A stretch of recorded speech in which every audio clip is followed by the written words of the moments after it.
Om Swastiastu.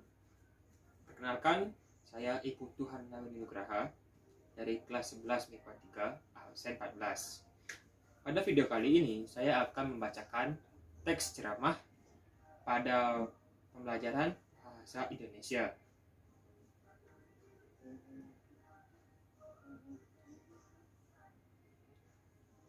Oke, yang berjudul minyak sawit. Om Swastiastu, salam sejahtera untuk kita semua. Semoga kita semua diberi keselamatan dan dalam lindungannya. Terima kasih kepada para hadirin sekalian yang berkenan hadir pada saat ini. Puji syukur kita panjatkan kepada Tuhan, karena atas rahmat-Nya lah kita dapat berkumpul pada hari ini dalam keadaan sehat walafiat. Seperti yang kita ketahui, saat ini kita menggunakan produk rumah tangga, mulai dari mengawali aktivitas pagi, seperti penggunaan sapu, sabun mandi, pasta gigi, minyak goreng, serta masih lagi. Tak hanya produk yang digunakan, tapi ada pula makanan serta minuman yang mengandung bahan serupa. Nah, tahukah kalian, jika produk yang kita gunakan sehari-hari itu mengandung minyak sawit? Ada banyak produk rumah tangga yang berasal dari minyak sawit. Minyak sawit merupakan minyak nabati yang paling diminati saat ini.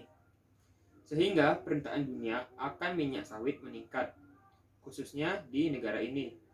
70% minyak sawit di Indonesia diekspor untuk keperluan rumah tangga dan sisanya digunakan untuk keperluan dalam negeri.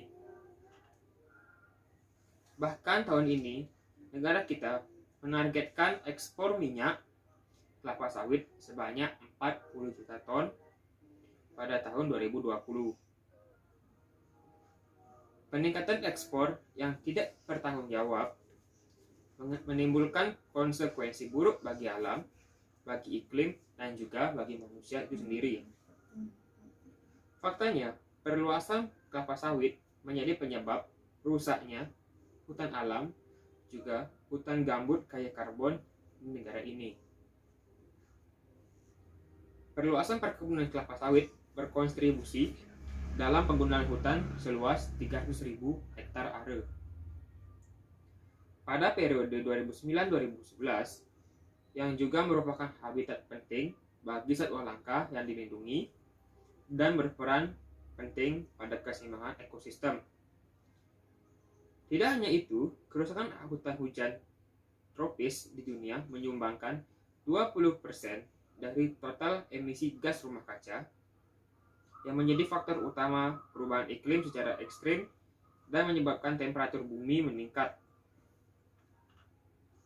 yang pada akhirnya menyebabkan bencana alam seperti banjir, kekeringan, dan lain-lain.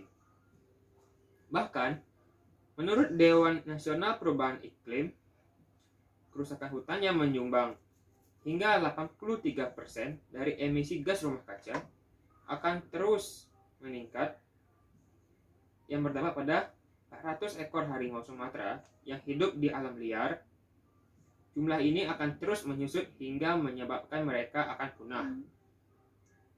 Hal itu menyebabkan ekosistem akan terancam, karena harimau merupakan salah satu indikator hutan sehat. Minyak sawit adalah minyak nabati yang sangat diminati karena murah dan juga produktivitasnya tinggi. Sebagian besar minyak sawit yang dihasilkan di Indonesia diekspor ke luar negeri untuk diolah menjadi produk rumah tangga. Peningkatan produk minyak kelapa sawit yang tidak bertanggung jawab menimbulkan konsekuensi yang buruk bagi alam, iklim, dan juga manusia. Perluasan perkebunan kelapa sawit merupakan penyebab terbesar kerusakan alam, pada akhirnya menyebabkan bencana seperti banjir, kekeringan, kelaparan, global warming, peningkatan air laut, konflik sosial berkepanjangan, dan juga konflik antara satwa dan hewan yang menimbulkan banyak korban jiwa. Sekian penjelasan yang saya sampaikan pada teks ceramah ini. Mohon maaf jika ada salah kata dan salah penafsiran dari topik saya bahas.